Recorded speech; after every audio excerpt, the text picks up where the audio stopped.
I have decided to give you, again, the choice of our parliamentary future through the vote.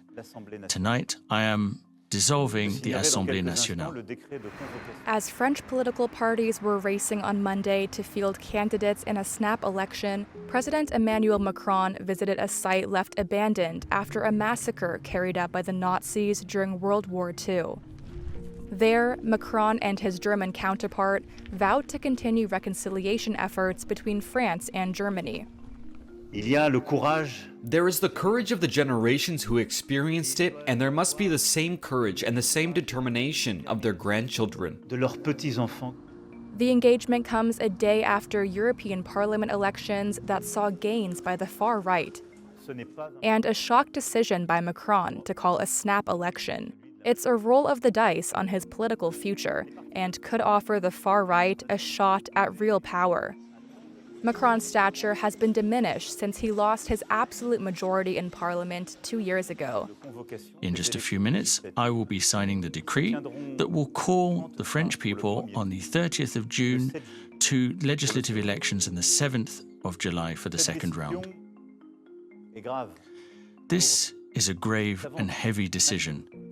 Discussing the snap election call, a source close to Macron said there was a chance he could win back a majority by taking everyone by surprise. But they added that if Marine Le Pen's far-right National Rally, or RN, does take over, the gamble is that the next 3 years would demonstrate their incompetence to voters and undermine their bid for the presidency in 2027. That option, the source said, is not without risk. The vote is likely to revolve around discontent with Macron's style of power, cost of living, and immigration policies. But it will also be about whether the RN can be trusted to run a major European government. Here's her vice president and the mayor of Perpignan, Louis Alliou. Yes, I think we're ready. I really do. I think we're ready. And tomorrow, if the day after the 7th of July there is a majority, either from the RN or in coalition with others, we will very quickly be able to get France moving again. Among policies put forward by RN, the party has proposed high public spending, despite already significant debt levels. It also wants to expel more migrants, restrict childcare benefits to French citizens, and give French nationals preference and access to social housing and jobs. There is no certainty the RN will end up with enough seats to run the government. Other scenarios include a wide-ranging coalition of mainstream parties.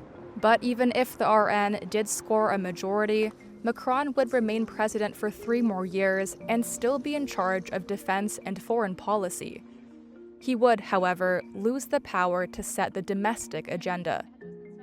Political parties in France don't have long to prepare. The election will take place in 2 rounds on June 30th and July 7th.